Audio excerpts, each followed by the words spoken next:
obrigado, João Lasso Ferreira. Temos agora uma intervenção da jovem investigadora do IPRI, que é o Instituto que se dedica à investigação das relações internacionais, que tem como um dos principais investigadores o atual Ministro da Defesa. Aliás, a Ana Pinto, a quem eu vou dar a palavra, é também por essa razão, dentro desta especialidade que abraçou das Relações Internacionais, assessora do Gabinete do Ministro da Defesa, e é também docente no Instituto de Ciências Sociais e Humanas. Vou dar a palavra à Ana Pinto. Muito boa tarde, muito obrigada. Eu gostaria, em primeiro lugar, de agradecer o convite que me foi interessado para participar neste debate.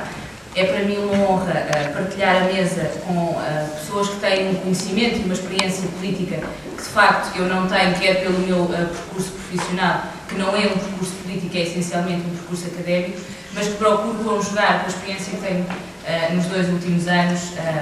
de assessoria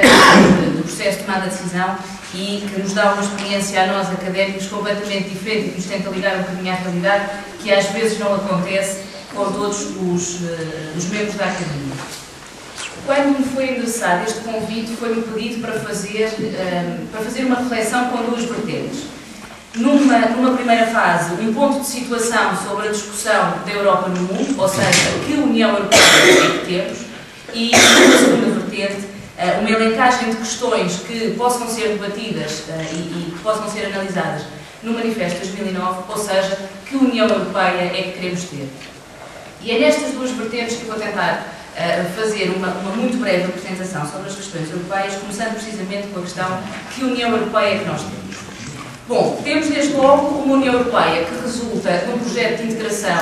económica e política com 50 anos, e que começou com 6 Estados-membros e hoje tem 27 Estados-membros. E, portanto, adaptou-se a todas estas alterações, quer do ponto de vista do contexto internacional, quer do ponto de vista institucional, com o alargamento a uma série de Estados que reúnem condições diferentes. Temos uma União Europeia que é um exemplo para outros processos de integração regional, mas que é um exemplo de alguma forma híbrido, ou seja, que mistura características intergovernamentais centradas naquilo que são o papel dos Estados-membros e características supranacionais, ou seja, para além daquilo que está na capacidade de decisão dos Estados-membros e passa para a tutela das instituições europeias. Temos um quadro institucional que se adapta às modificações que os diversos tratados foram implantando e que as diversas alterações de contexto dos Estados-membros também foram exigindo, e que tem uma estrutura de sustentação, uma estrutura base, quero dizer, consolidada, e que em Maastricht dividiu nos 3 pilares das políticas, seja a política económica e monetária, como moeda única, seja a política externa e segurança comum, e seja a parte já dos assuntos, a justiça e assuntos internos. Temos uma União Europeia que tem resistido a uma série de crises. Tivemos logo no início a crise da Comunidade Europeia de Defesa, que, à partida, iria provocar o fim da União Europeia. Temos a crise da cadeia vazia em 60-65 com o problema de De Gaulle em França, e tivemos recentemente a crise da aprovação do Tratado Constitucional. E apesar de todas as vozes que poderiam dizer a União Europeia vai acabar e vai fraccionar-se nas suas diversas vertentes, a verdade é que não acabou e foi dado um novo impulso com o Tratado Reformador, que de alguma forma coloca questões importantes, que procura equilibrar aquilo que nós chamamos de Europa a 2 velocidades, da integração económica e da integração política, e que procura colmatar o problema do déficit democrático e da reduzida participação e do envolvimento dos cidadãos nas questões europeias. E temos finalmente uma Europa que traz paz e estabilidade ao nível internacional. O projeto de integração europeia conseguiu colocar um ponto final em séculos de guerras fratricidas na Europa, e hoje o conflito entre a França e a Alemanha é absolutamente impensável, e este rapport que o processo europeu trouxe à União Europeia, muitas vezes nós não temos, porque não vivemos séculos de conflitos internos, não temos a noção do que é que isto representa a nível da estabilidade da Europa. E este modelo de paz e estabilidade, obviamente com base naquilo que foi falado do modelo social europeu, que se pretende exportar em termos de imagem da União Europeia, e quer um modelo sustentado em princípios e valores, quer internamente o modelo social europeu, que por vezes tem momentos de crise, mas que eu acho que é importante recuperar. A União Europeia tem problemas, sim, focando exclusivamente na parte de ação externa, tem desde logo uma distância, um gap entre expectativas e resultados. E sejam expectativas e resultados dos cidadãos, daquilo que acreditam que a União pode ser e daquilo que a União efetivamente é, e tem um gap entre expectativas e resultados dos seus parceiros e dos seus vizinhos. Porque a União Europeia também gera expectativas na sua vizinhança e por expectativas que por vezes não são correspondidas ao nível daquilo que tem sido a sua ação e que não consegue cumprir. Como é que isto se resolve, na minha opinião, com a vontade política? Ou seja, existem instrumentos no quadro institucional da União,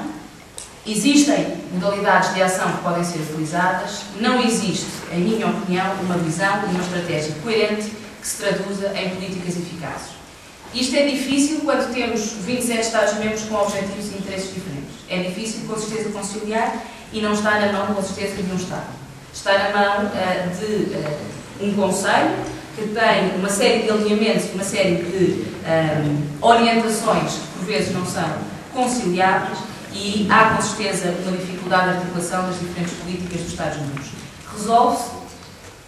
daquilo que é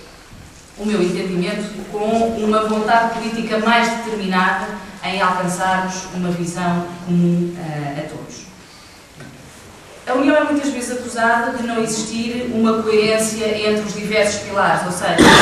um dos exemplos entre o pilar comunitário e o pilar de política externa e de segurança comum. Este é, com certeza, um problema na ação externa da União. Por exemplo, as políticas de desenvolvimento estão no âmbito da Comissão. Tudo o que diz respeito à ação de gestão de crise e manutenção de crise está no pilar da política externa e segurança comum e nem sempre existem as rotinas para dar a par estas duas ações e estes mecanismos disponíveis. Finalmente, um terceiro problema que eu acho que existe é o papel do Parlamento Europeu na área da ação externa.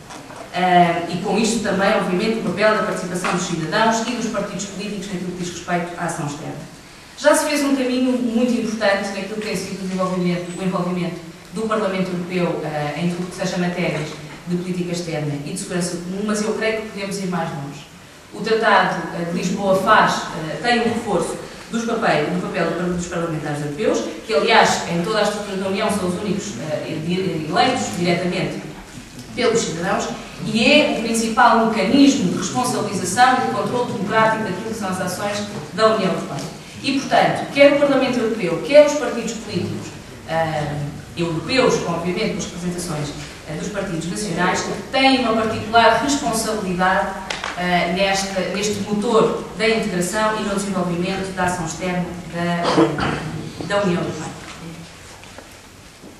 Estas são algumas das questões, e as questões da ação de política externa são vastas, mas são algumas das questões aliadas à questão da coerência institucional, ou seja, há uma divisão de poderes entre as diversas instituições em que o alto representante e secretário-geral do Conselho, Javier Solana, e a comissária responsável pela ação externa